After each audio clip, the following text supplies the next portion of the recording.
So, our topic is going to be Women of Valor. This is a topic that is really, really important to me. Um, I can go into my story a little more in detail if you guys want me to. If you want me to, go ahead and just send me a message at some point today, and I'll make a point to sometime over the weeks as we're studying to go into a little more detail for you. But this topic is really important to me because I grew up in the church. I grew up um, hearing and seeing a lot of different things being taught about women and the role of women in scripture. And I had a lot of questions. I would see things in the word. I would see in one spot where these women did these amazing things that, for Yah, and then I'd see other places in scripture where, Paul would say, don't let a woman speak, and don't let her use super authority over man. And I'm like, okay, this does not make sense. These are two complete opposites. I need to find out what's really going on here. And over time, I had been studying and praying and pondering on this, and listening to some other studies that people had done, and um, just really crying out to Yah, saying like, what's going on here? What is your purpose for us? And you know, sometimes you feel like the church is saying that, yeah, you look down on women, and that you hate us, and that we're worthless, and that it's all our fault that sin entered the world, and we're these awful creatures that you know I'm like, but that doesn't make sense. Like, yeah, just help clear my brain of this mess. And over time, yeah, has really shown me some really awesome things. And I I am so grateful for it. And I wanted to do this study because I wanted to share some of those things with you all. So that's going to be the topic of this whole study. Today, what we are going to mostly focus on is the first mention of man and woman in scripture, and also the meaning of the word man and woman, and Adam, and male and female, and in the Hebrew, what did those words actually mean, and what can we glean from them, and what can we glean from the first couple of mentions of woman in the scripture. And that's what I want to talk about. So we are going to go ahead and move to this next slide here. Okay, we're going to start off by reading Genesis 1, starting in verse 26 and going through 31. This is one of the sections in Genesis where it talks about Yah creating man and woman. So let's start off with that. I'm going to be reading from the ISR version, ISR 98. And for those of you who may not be familiar with this, um, when I am reading the scripture, or when I'm putting up verses, I use the Hebrew name for the Father, and the Hebrew name for the Son. So I will be saying like Yah, or Yeshua, or Elohim, which is another word for God. So for those of you who may not be familiar with that, just letting you know that that's what I'm doing. Okay, so Genesis 1:26. And Elohim said, let us make man in our image, according to our likeness, and let them rule over the fish of the sea, and over the birds of the heavens, and over the livestock, and over the earth, and over all the creeping creatures that creep on the earth. And Elohim created the man in his image. In the image of Elohim, he created him. Male and female, he created them. And Elohim blessed them. And Elohim said to them, bear fruit and increase, and fill the earth and subdue it, and rule over the fish of the sea, and over the birds of the heavens, and over all creatures moving on the earth. And Elohim said, see, I have given you every plant that yields seed which is on the face of all the earth, and every tree whose fruit yields seed. To you it is for food, and to every beast of the earth, and to every bird of the heavens, and to every creeping creature on the earth in which there is life. Every green plant is for food. And it came to be so. And Elohim saw all that he had made, and see, it was very good. And there came to be evening, and there came to be morning, the sixth day. Okay, so we want to talk about that word man. If you see, I highlighted these two instances here where the word man is used. And if we look in the Hebrew, that word right there is Adam. It's Strong's Hebrew 120, and you can see it here in Hebrew. And let's take a look at the Strong's lexicon so that we can see what this word actually means. So right here, it says man, mankind, man, human being, Adam, the first man, mankind. This is the much more frequently intended sense in the Old Testament.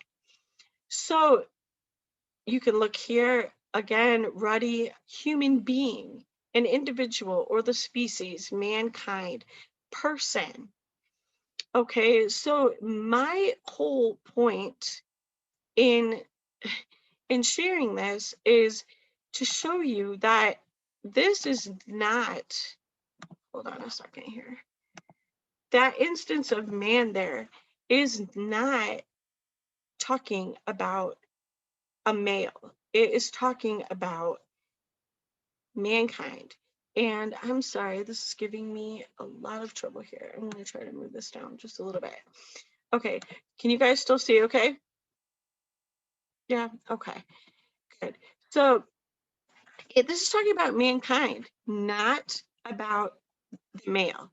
Okay, so here we are going to look at the ancient Hebrew lexicon, and we're going to see what the ancient Hebrew says for this word, Adam.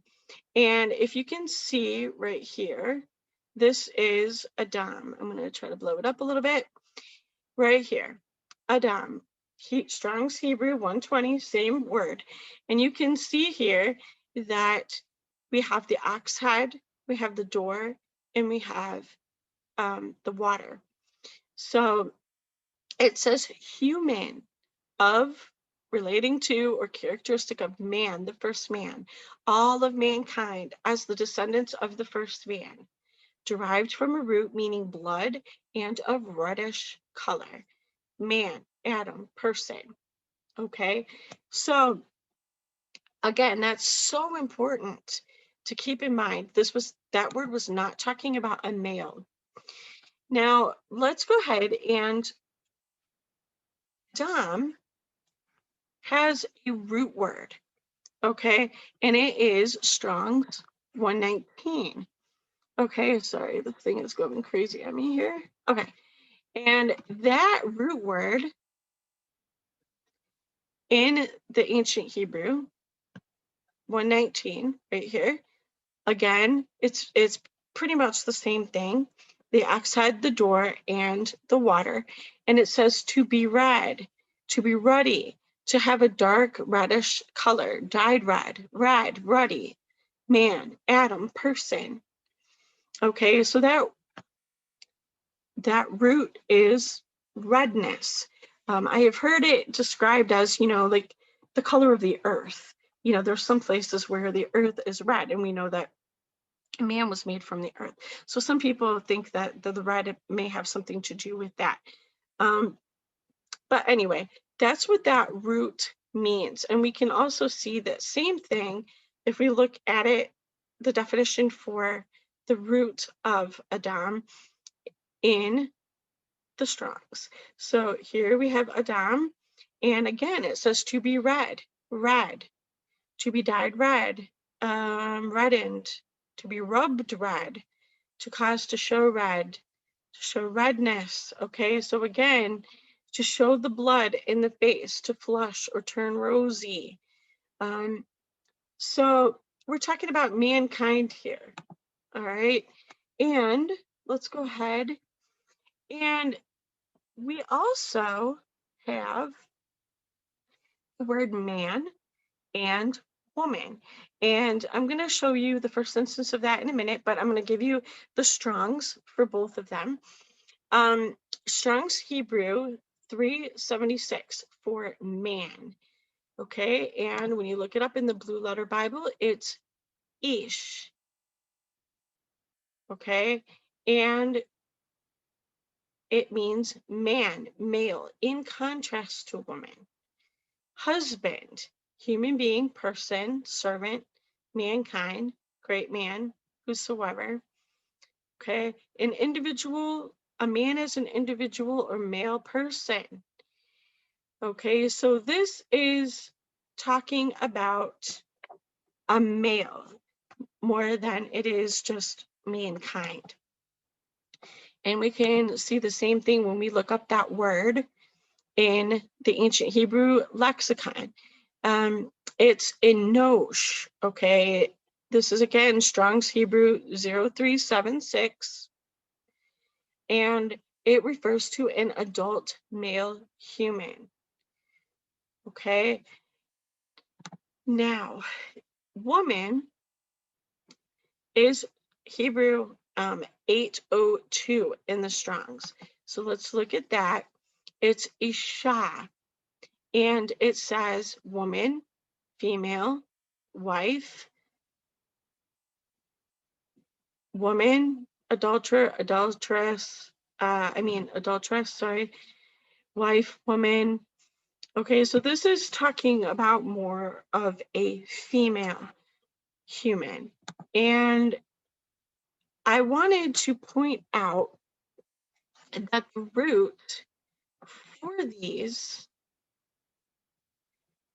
both of them, for Ish and Isha, for the man and the woman, the root word is anash, and that is H605 in the Strongs.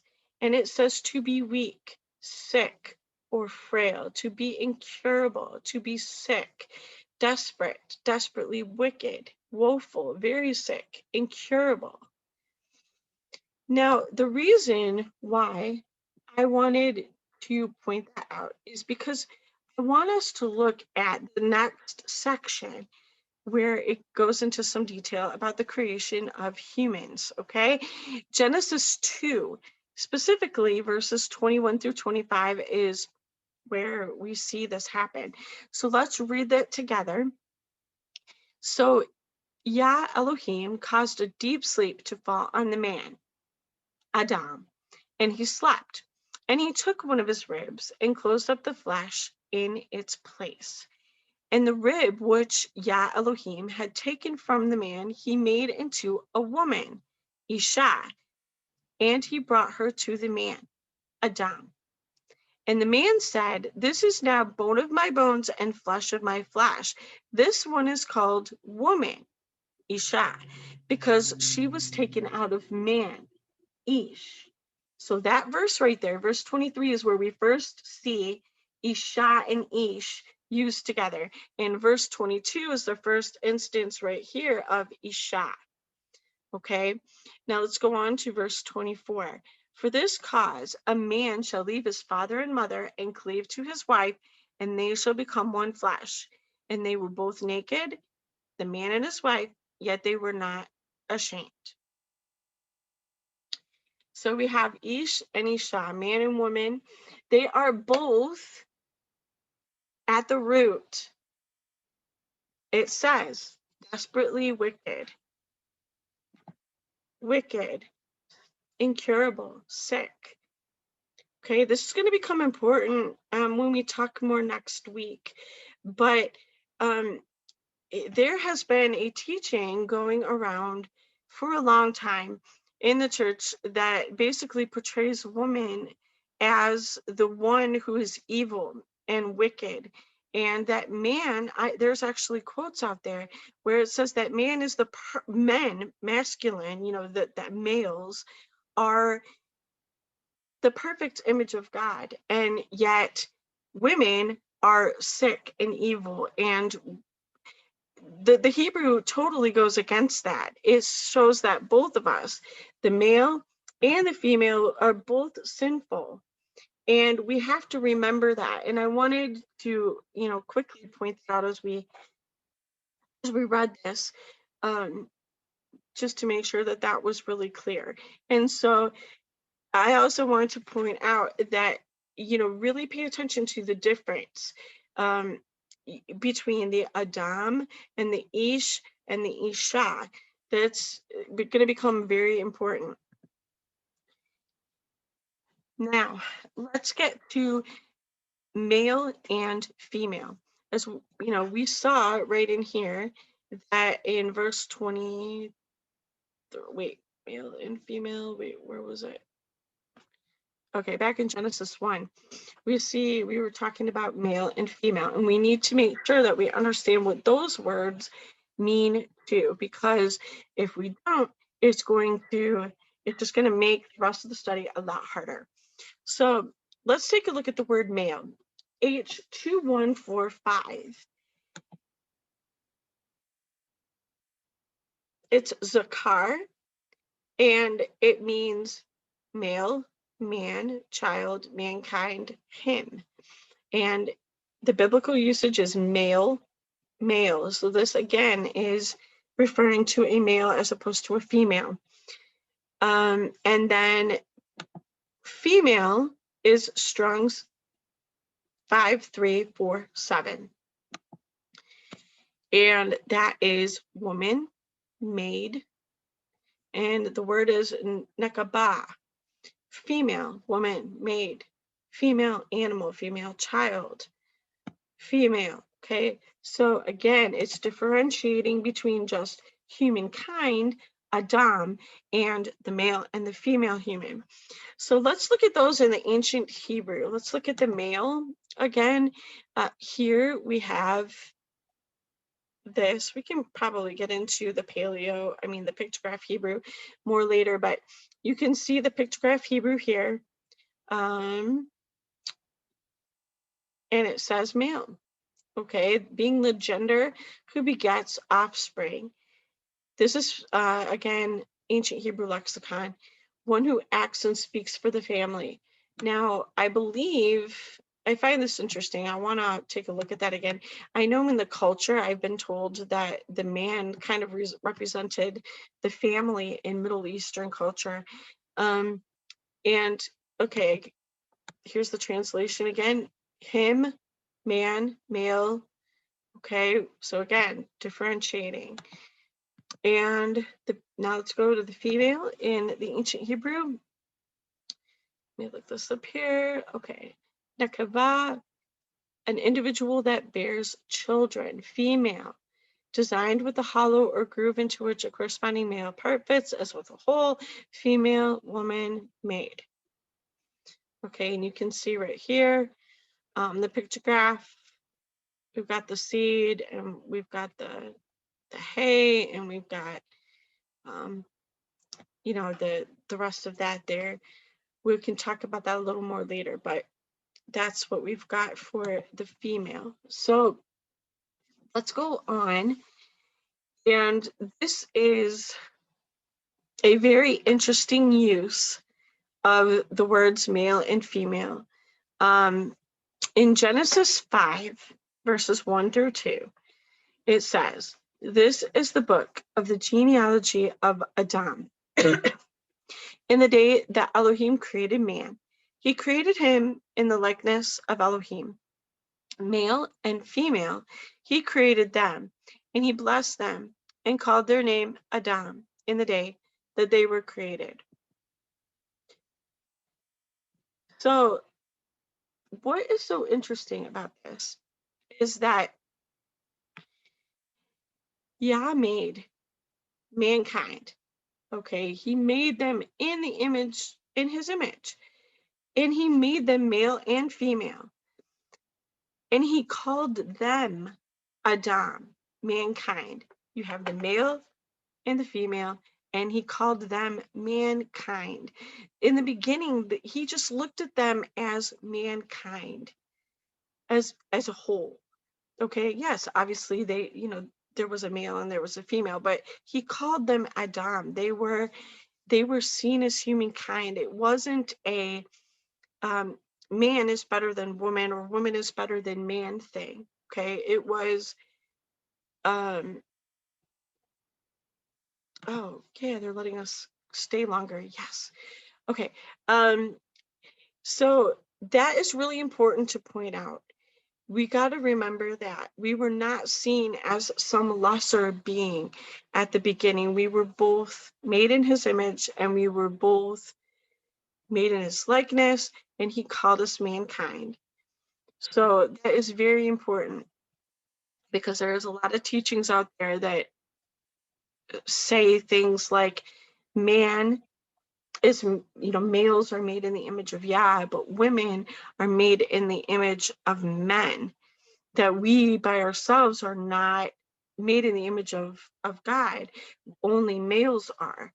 And there is a teaching, there's a belief system out there that talks like that, and it's totally unscriptural.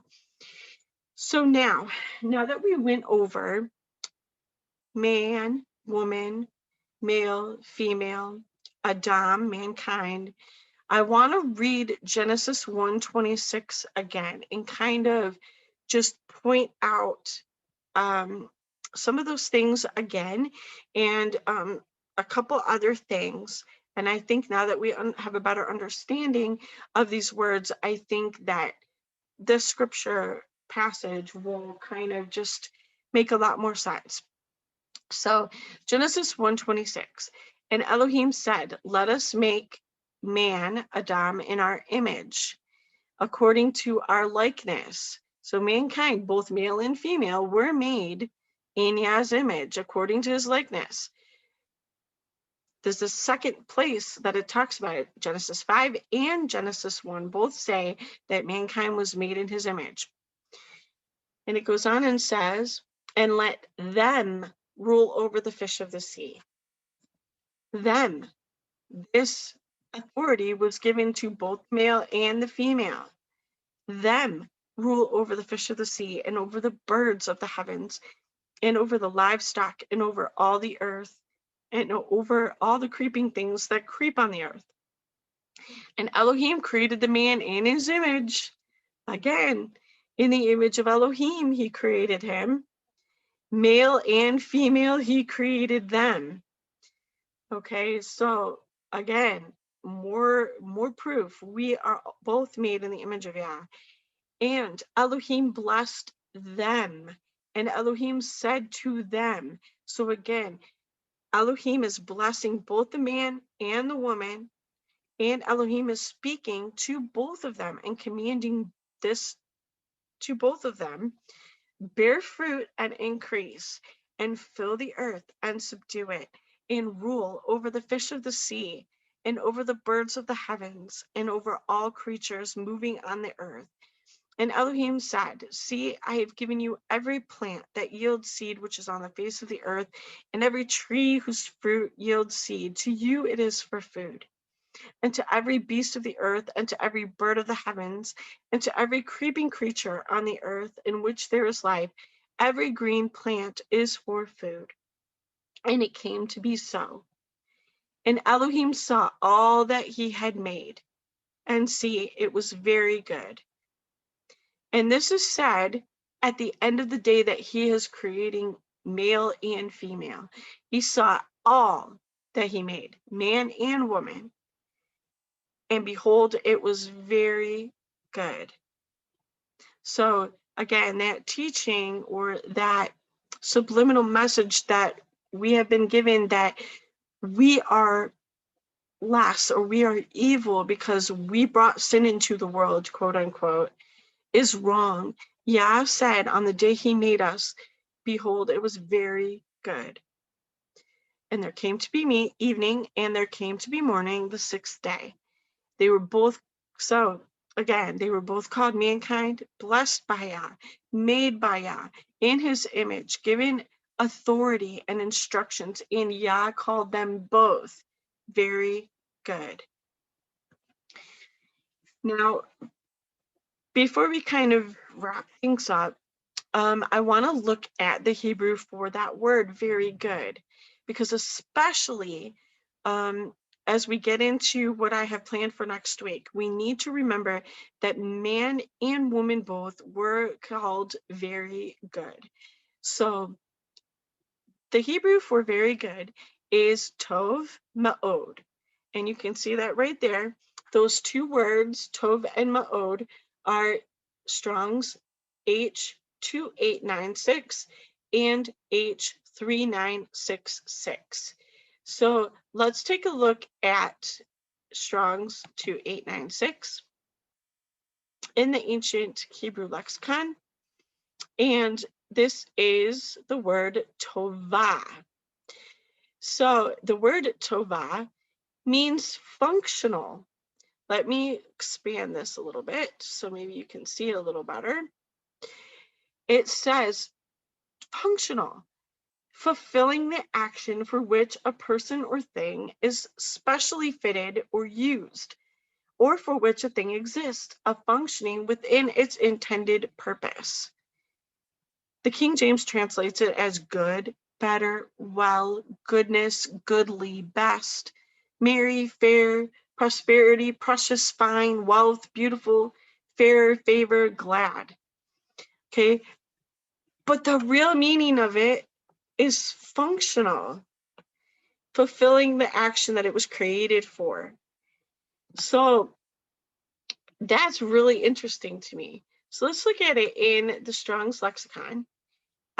Same word, tov, and it means good, goodly, better, well, good, pleasant, agreeable, happy, appropriate, okay, valuable in estimation, a good thing.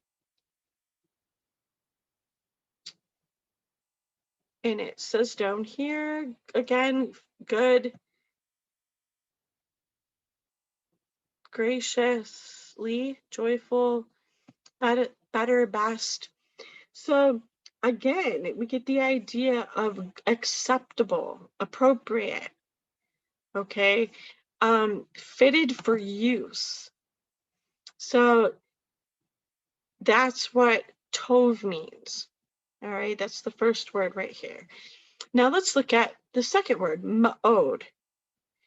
Now ma'od in the Strong's is the H3966, and it means exceedingly, exceeding, great, and much, abundance, okay, muchness, to a great degree, exceedingly. And it says right here, it's part of speech is substantive. So it kind of like increases whatever it's tied to. Okay, so when we're looking at this here, we see, tov means functional or good or better or best. And this adds muchness to it. Okay, ma'od adds that substantiveness to it. It just makes it bigger. So you're saying much good or very good, exceedingly good. Okay, exceedingly functional, exceedingly meeting my expectations, exceedingly appropriate for how I created you. So when he looked at us after he made us, he's literally saying, behold, it is just like I planned, very much like I planned, fulfilling my purpose. Okay, so, and he said that again, I have to keep pointing it out, to male and female. That's pretty amazing, that he looked at us and said, you are very appropriate, very functional, very much fulfilling my plan and desire for you. I thought that was amazing. So now let's take a look just at the ancient Hebrew real quick for that word ma'od, just so you can see. Again, here's ma'od, and a large but indefinite number, many, much, great, complete, holy, very, greatly, exceedingly, great, much, good, might. All right, so we are very good. And now that's basically the majority of what I had for you today. So I wanted to do a quick recap. And basically, number one, scripture has different words used to describe mankind, male, female, man, and woman. Number two, the root of the Hebrew words for both male and female mean wicked. We were both sinful. It wasn't just woman that was sinful. It wasn't just man that was sinful. We both are. And the scripture says, the heart is deceitful above all things. Okay. And, desperately wicked. Okay. So we're both at fault. Number three, male and female were both called mankind. Number four, both the male and female were created by Yah. Number five, both were made in his image. Number six, both were given authority and instructions from our Creator. And number seven, Yah called them both Tov Me'od, both very good. And he loves us. So I hope that this gives us a really good foundation for what's going to be lying ahead in the next few weeks. I can't wait to dig into this a little bit more. And I'm going to record this. This is being recorded. And I'm going to post this on my YouTube channel. So if you would like that, please make sure that you get with me and make sure that you're signed up for the e-list so that you get notified when I get that stuff posted. This should be recording, I'm hoping. And if you have any questions, you can email me at michelle@thebiblicalbibliophile.com and send me a message, or those of you that have my phone number or my Signal or my Telegram, you can message me there with like questions or comments or thoughts that you have. I really want to try to be here and be a support for you. Next week, I plan to kind of go into, hold on, let me take this off real quick so you guys can see me. Okay. Hi. So next week, my plan is to talk about the church fathers and some of the things that the church fathers said about women and kind of pull that apart and see if we can take a look at scripture and see how it aligns with what they said or doesn't align with what they said. And honestly, I can tell you that the scripture just literally tears other comments apart. But I want to start digging into some of those specific statements about women that have kind of shaped our church theology and kind of confront those and ask some questions, answer some questions, and kind of search that out. So I hope you guys will join me next week. And if you have any suggestions, any quotes that you have read from church fathers about women that you'd like me to kind of talk about, have us address together, just let me know. And I'll be glad to try to take a look at those. So I hope you guys have a wonderful night. And if you have any questions, just let me know. All right. I will see you guys later. And thanks for coming. I'll talk to you soon. Bye.